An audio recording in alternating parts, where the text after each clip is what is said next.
Hi everyone, welcome back to the For the One YouTube channel. My name is Saji and this channel exists to empower one soul through one click, through one video at a time.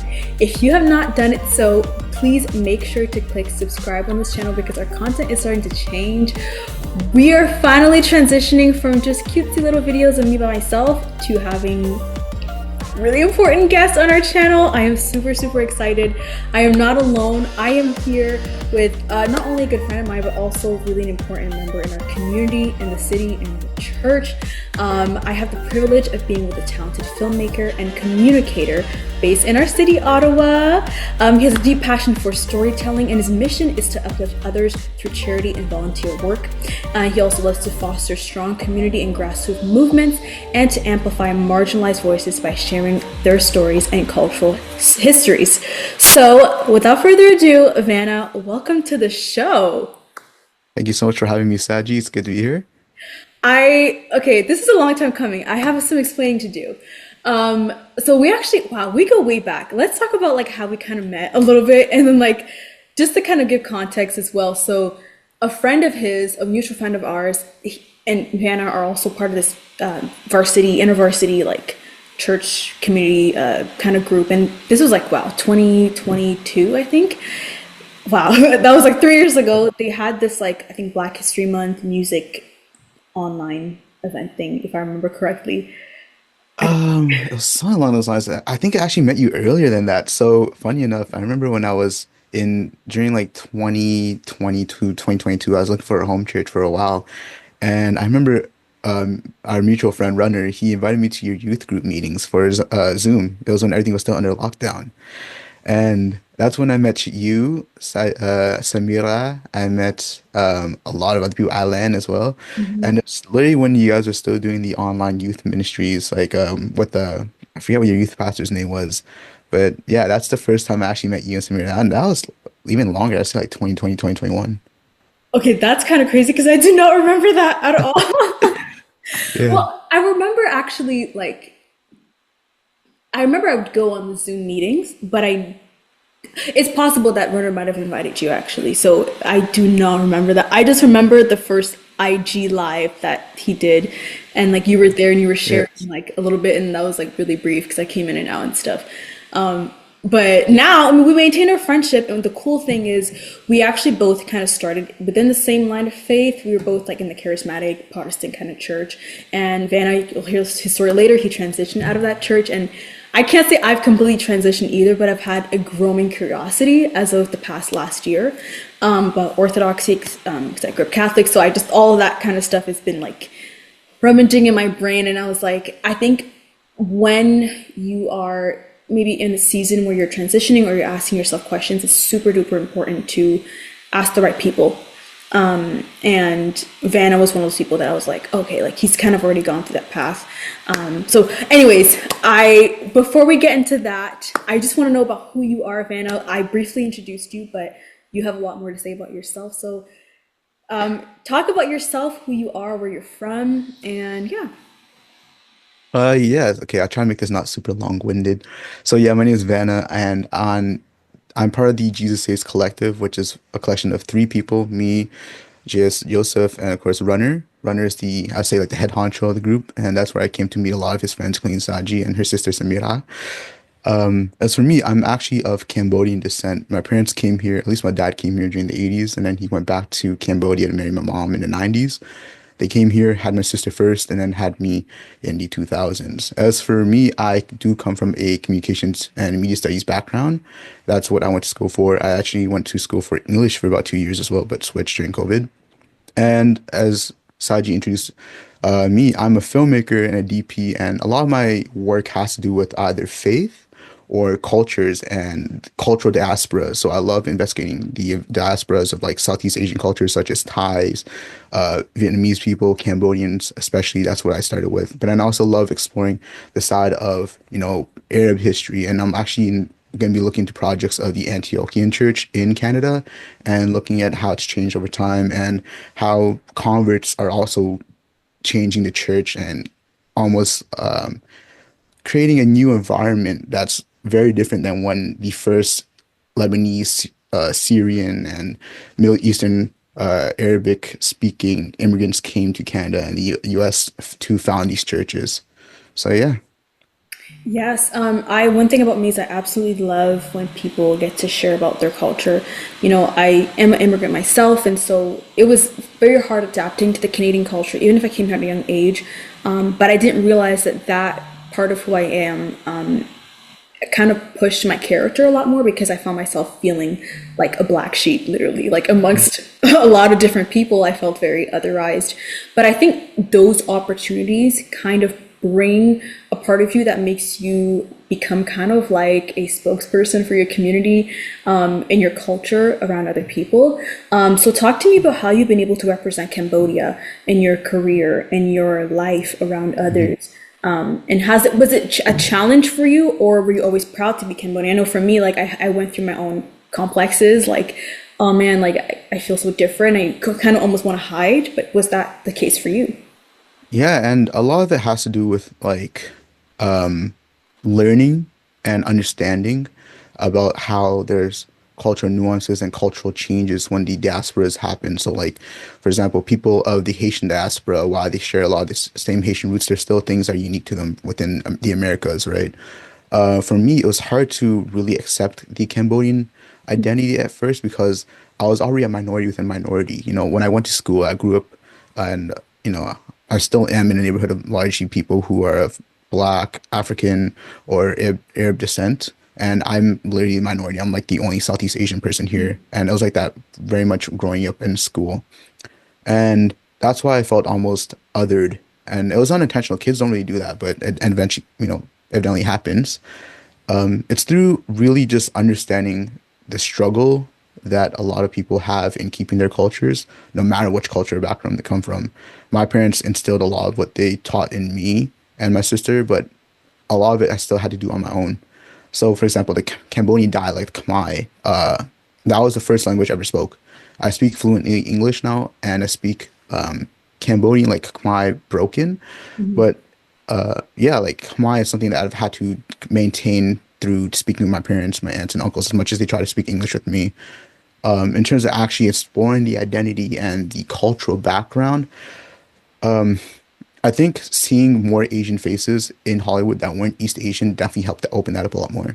So I remember there's a lot of Cambodian influencers on Instagram and Facebook during the times of the 2000s, 2010s. That helped spark something in me of going, hey, like maybe my culture isn't this thing that's so different that I need to not accept it or try to hide it, but maybe it's something that evolved through diasporas, evolved through immigrants, and it's something I need to really investigate more. And so that's what I eventually did. I studied, and then one thing that definitely helped was I've always been interested in cultures. And I think that's what made my transition to Eastern Orthodoxy a lot easier. I've always been open to asking people, where are you from? When I see their lunches, I'm like, yo, what's that dish called? Yo, what does it taste like? Can I have some? And then that that unique that unique curiosity that I had for cultures eventually landed me to investigating the Southeast Asian diaspora. And then, of course, I had family members who were already studying this and doing academic projects like Carleton University, publishing them at like the Canadian History Museum. I forget what it's called now. But all those things eventually led me to wanting to do more projects on not just Cambodian identity, but the diasporas in general everywhere. No, that's awesome. Listen, for me, obviously, I have not been exposed to a lot of Cambodian people, but the industry of pageantry has opened me up to seeing how much the Southeast Asian community and just Asian community is Yeah. dominating pageantry. One thing about just pageants is that it's literally owned by a lot of Southeast Asian people, and I just have grown an appreciation not just for Cambodians, but for Filipino people, for Vietnamese, like all kinds of people. And that's one thing I can definitely say that I'm like, you guys are doing very well in terms of beauty, like amazing. But just one last thing, what would you say is your most proudest thing that you have, like for your Cambodian culture? Like, what are you most proud of? Mhm. What I'm most proud of is the fact that I've been able to keep the language for this long. Most of my cousins who now in their late 40s, their mid 30s, they've v rarely spoken Khmer, right? Like they've ended up just losing it because over the years they had to adapt so much to just speaking English with everybody. So I'm very proud of the fact that I've at least maintained some ability to communicate with the older Cambodian folks who aren't as fluent as English, and I think it makes them appreciate the fact that young people are still trying to maintain their cultural and identity without trying to overtake one over the other. You know, like I'm obviously Canadian, there's a Canadian aspects within me, but it's not like either or. And when older people recognize that there are younger people still investigating our cultures and really trying to understand the culture, I think it thrives and it creates a healthier community. That was beautifully said. And speaking of the Cambodian culture, one huge part of culture Mhm, is religion. What was that like growing up for you, and how did what is the commonly practiced religion, mhm, or what was it like for you growing mhm. up, and how did that lead to your transition to now into orthodoxy? Yeah, so that's actually a really good question because it ties in directly to the topics of culture, right? I think being exposed to different religions at younger age, excuse me, is what helped me really understand the depth and richness of Christianity. Because growing up in a Cambodian household, your religion is more than likely going to be Buddhist, Theravada branch, and Buddhism has a lot, at least the Theravada branch of Buddhism has a lot more unique links to Hinduism, I would say. It carries a lot of the same beliefs. But it's not to say that I was uniquely just isolated to Buddhism. A lot of people don't know this, but when the Southeast Asian diaspora was happening and Canada was taking in a lot of immigrants, my parents were just as exposed to Christianity as I was. So one of the leading charges for accepting refugees and bringing them into Canada for support and adoption and immigration and integration is actually the Christian community. The Anglicans, the Baptists, the Mennonites, the Anabaptists push really hard for just legislation where they said if we adopt one family, the Canadian government has to adopt seven, right? So then when these families came over, they were also educated in Christian beliefs, granted from a Protestant lens. So it wasn't foreign to my parents, so they weren't hostile towards the idea. We ended up having, I don't know how it happened, Jehovah's Witness, missionaries come to our house every few days to teach my mom about Jehovah's Witness belief, and sometimes I'll sit down and read with them and study with them. Um, and eventually, my parents ended up putting me into a Catholic middle school and high school, and that's where I really took more of a foundational approach to Christianity. And I was still Buddhist through most of that until around my finishing 11th year and starting grade 12 is when I accepted Christianity in a way. But yeah, so understanding that the nuances of Christianity and how there's so much differences and similarities in religions in general really made the adopting of a Christianity fairly easy. That is not to say I remained religious throughout my whole life. There was times where middle school, I'd say, was very strictly Buddhist and was really into Buddhism and investing in my culture. But as I got older, is when I leaned more atheist and agnostic. And what was it that kind of shifted away? Because Hmm. I feel like that is a common transition. Like for me, in Hmm. my case, I alluded to this earlier, but I was raised Catholic. I'm Haitian, so Hmm. like most of us are always Catholic. My Yep. parents are very devout. And I went to Catholic school, all girls school, private school in Haiti. And then, when I came here as well, we had Catholic school as well. I was raised in Hamilton. Hmm. But what did it for me to kind of undo that faith was it was just communal. I didn't go past the on Saturday or Sunday I go to Hmm. church. On when I'm in school I do the prayers and the sound of the cross. Like it was just very communal. So Yep. I attached my faith with a system as opposed to something that I knew had to live inside of me and that I had to Hmm. steward and water every day. If that makes sense. But in God's mercy, like I eventually found another church community and things kind of picked up there. But for a Hmm. minute there, I was kind of in that limbo because if you don't go to if you miss church on Sunday, you're not you kind of lose your faith for that season, and then you. Hmm. What the enemy often does is when you have that gap where you're by yourself, then you just keep being more by yourself, and then you're just gone. What was it like for you? When did that detachment kind of happen? Hmm.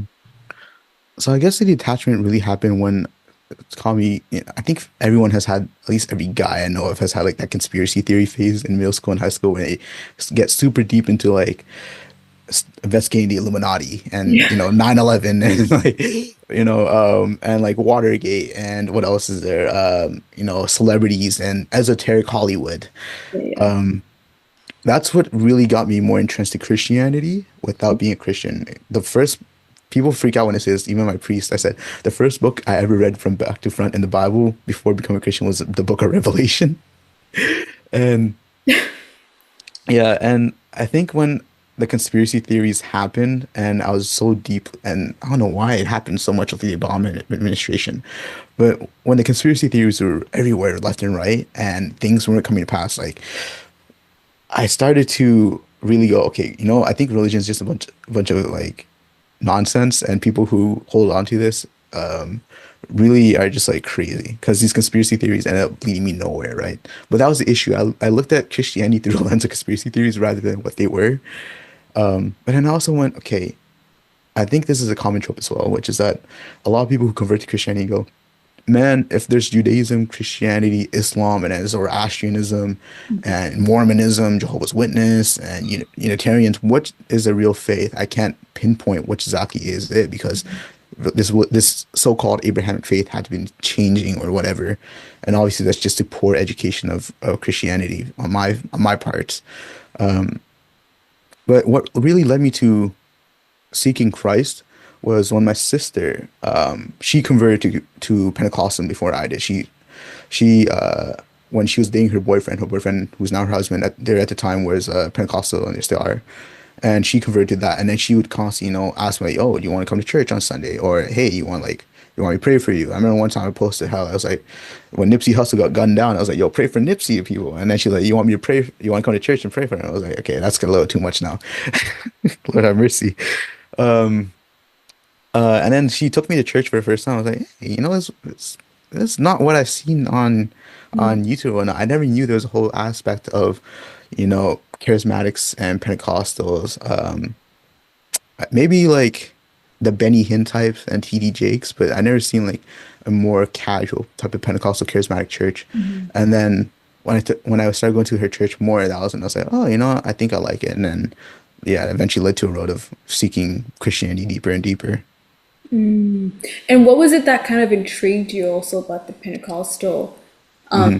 church? Because from the people around me that I know, I feel like the typical transition is like Hmm. you're raised in a one faith, in Yeah. case it was maybe Buddhism or maybe Hmm. it was Baptist or whatever. Yeah. And it's always the intrigue towards Pentecostalism. I don't know what it is, but Yeah. like most people, they feel bored Hmm. and then they want something that's more attractive, that's more on fire. Hmm. So they're really attracted to this. Everybody has Yeah. their own story, but what was it for you that was like, Hmm. oh my gosh, So like this is it? yeah, there's quite a lot. So firstly, this is not a normal Pentecostal church. This is actually a oneness Pentecostal church. Lord have mercy on all of us. And then I don't want to speak negatively on my past experiences because one, who am I to criticize my past? No, I'm still a new convert. I'm not a priest. I'm not a theologian. There's always positivities whenever you look at the past. I forget what the priest was. He said, never look at religious past and negativity. Say, thank God he took me through this church. Thank God he took me through this temple. Thank God he took me through this phase of my life, right? Never view it in a negative light. But that's what it was. One is Pentecostalism, the claim of we don't believe in the Trinity. And I didn't really understand the Trinity at the time, right? It was the notion that we don't believe in the Trinity. We have something called oneness theology, and it's unique and something that like the early church believed. Whereas where it makes sense, Jesus is just the Father, Father in heaven, Son on earth, and Spirit in the church. And I was like, okay, that made sense. That's what my sister actually told me about. But then she also told me things about like speaking tongues, testimonies, miracles, people who were like healed miraculously. Those are all things that brought me to the Pentecostal church, right? And I think that's the appeal of charismaticism, which is there's the explicit, it's the explicit expression of their faith. The miracles are explicit. Everything about that church is just in your face. It's like right there, if it makes sense. And that was the appeal for me, which is like, okay, I've never heard of these things before. The only type of miracles I heard was like saints, like I don't know, like Padre Pio, I think it was, who had the stigmata, or Saint Francis Assisi, who also had stigmata, or miracles from the Bible. I didn't think miracles and stuff like that could happen. I was still very much a skeptic and very much based on the science only approach. That is not to say I don't believe that God cannot work in one Pentecostal churches as well. For all I know, he probably healed people and did change lives to that church, right? But that was Mm. the first step I took into the world of Christendom, or somewhere along the area of Christianity. Yeah, and I think especially what's interesting, what I find a little bit concerning too, is like it's growing more and more popular in our cities. I mean, we have Hmm. a lot of movements of mega churches or bigger churches that are Yes. appealing to people's, I think it's the eros or the ethos, I The think. ethos, Ethos. ethos. Yes. Yeah, it's alluring to that, and it's Hmm. speaking to that because to a certain degree there is a lack of that. And so, but I think the hard thing is that people are not having to, it's harder to differentiate between a well and a just what's that word? Wow, when you're in the desert and you see like Like a mirage. a mirage. Yeah. I think there's a difference because just because something is Hmm. popular, it doesn't necessarily mean that the spirit of God Hmm. abides 100% in there. And also, just because something is popular, that doesn't mean the spirit of God does not abide Hmm. in there. I think once you've gone past that, I guess, Pentecostal charismatic phase, if you will, Hmm. if you actually matured, it's kind of neutral. You don't hate it, but Yeah. you're also, you might not want to go back. Yeah. So if it wasn't that bad, what was it about it that maybe kind of felt like, oh man, something's pulling me out, like I need to move forward? Hmm. Ah, man. And I think I will say this. I was not the most devout one is Pentecostal. I will put that out there. People will say that like I miss church quite a lot. Sometimes I didn't go to a lot of youth meetings and stuff like that just because of the circumstances of life and I was dealing with. But I think it's kind of like how would you say it? When you go to a charismatic church, you're seeking for an outward sign. You're seeking for something so explicit, right? But then right when it happens to your face, like, okay, now what do I do with my life? It's right here, but what do I do with it, right? And the question first started about the Holy Spirit, and then it also led me down. You have to remember, like when I left the church, so I entered the church around 2017, left the church around 2020, and it started because of me actually exploring church history. And I will say there's a lot of problems with online Christianity, but one of those things that I love was that during early COVID lockdown, a lot of Christians were very explicit with their faith. They were very explicit in being united, and they were very explicit about what is truth, right? So after having dialogues with people about church history, that's when I started investigating, okay, there has to be more to Christianity than what I can perceive.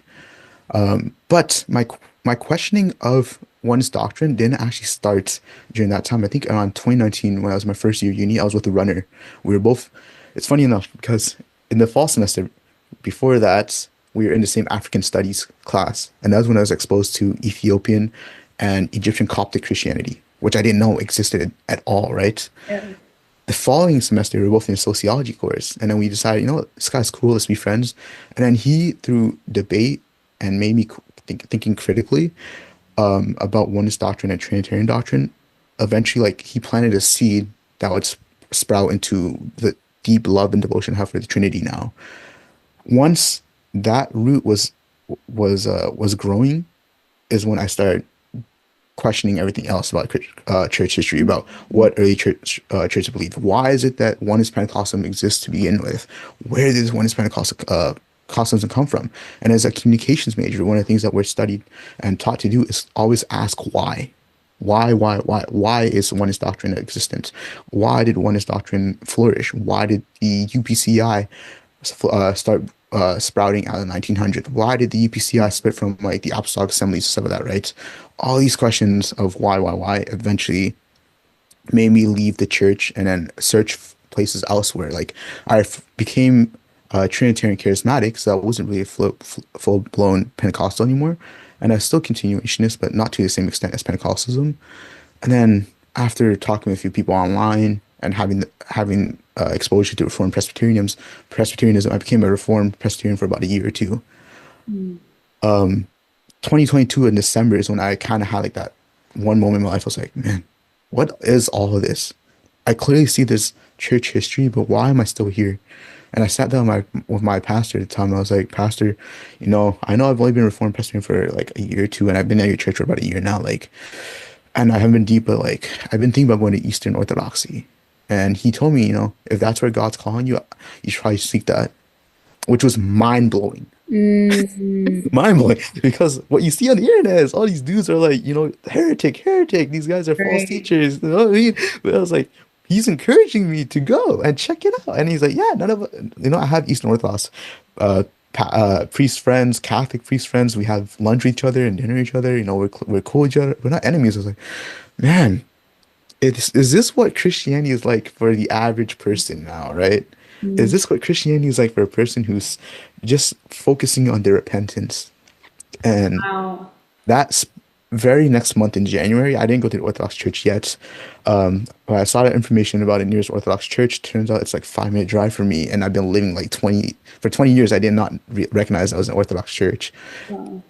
But I remember this made this one prayer. I was like, it was in the shower. It was such a stupid prayer. I was like, God, if this church is for me when I go visit tomorrow, I want the priest to come meet me first where I'm at and introduce himself, because every church I've been to is like I've been ushered to the pastor, or I've had to go to pastor myself after service or stuff like that, or no, or the pastor will come to me after service after talking with everybody else, right? Mm, But funny enough, I love my priest of Benedictarios, but I went for something called an Orthro service, which is before liturgy. It's about say about 2 hours. It's from 8:45 to 10, and it's usually just Psalms readings and deep time for contemplation and reflection. And when I thought he sees me from like a mile away. I'm sitting all the way in the back pew. He walks up to me, he's like, "Hey, what's up? My name is Father Nectarios. See that you're new here, and is this your first time to Orthodox Church?" I was like, "Yeah." And I looked it up for the calendar. It's called the Ortho.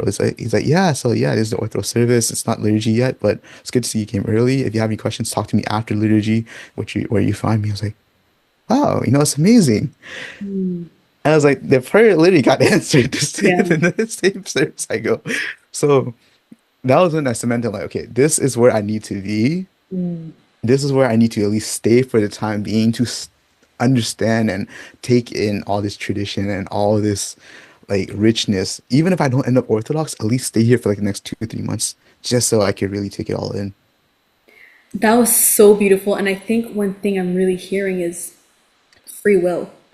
Yes. I've been thinking about this a lot for this week, and I was kind of having this thought that came to mind where I was like, I feel like the greatest gift and also the biggest burden that God has given us is free will, because we have been asked to exercise it, to submit to God, and to obey God, but very often we don't do that. Hmm. And I what's so scary is that to this day we have over 30,000 Protestant denominations. That is a lot. 30 is a lot. But 30, over 30, I Yeah. think we're actually at 40,000 if I remember Yeah. correctly. A lot of denominations. And, Yeah. in your story, you talked about how it wasn't just like you went from Pentecostal to like Orthodox. Like you Hmm. like sourced different places. And I know Hmm. for me, I can say the same thing. Like, obviously I started Catholic and then I just became kind of non-denominational. And then I was like, oh, I'm Baptist, and I went to Reformed. Hmm.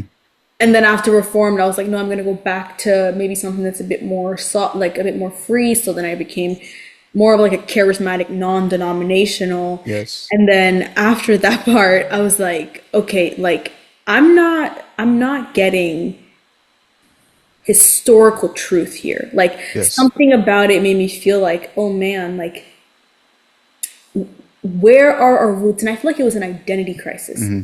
And similarly to you, I actually one day I was on campus and I had kind of was starting to build a lot of like tiredness from the church that I was in, the more charismatic one, and I Yeah. felt like my faith is empty. Like I'm going in time and time again, but it's not a well. It was actually a mirage. Like I Hmm. wasn't actually growing spiritually as much as I thought I would.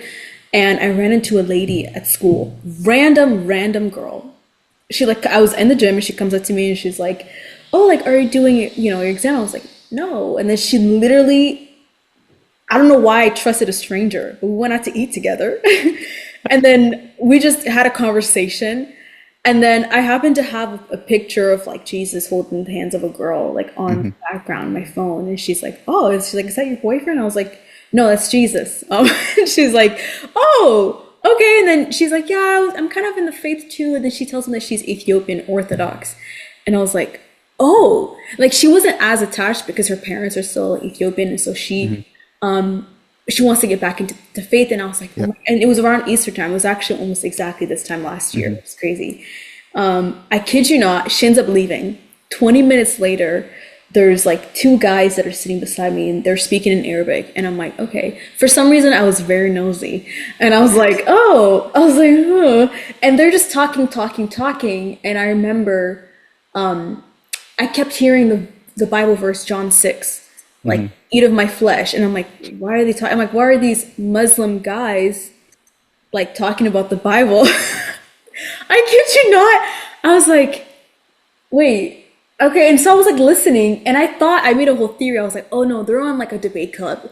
They're gonna go and like debate people, like on their group or whatever. Maybe they have a final presentation for a religion class, and then they were like, oh, let's do Bible study. I'm like, okay, so they want to mock the scriptures. That's what they're doing. Like they don't even care.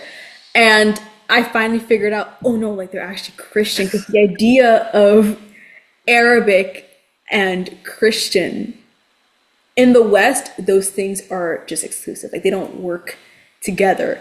And it was actually during that time when the whole Israel-Palestine war was happening, and I was doing research and I wanted to understand what the other side of that wall was like.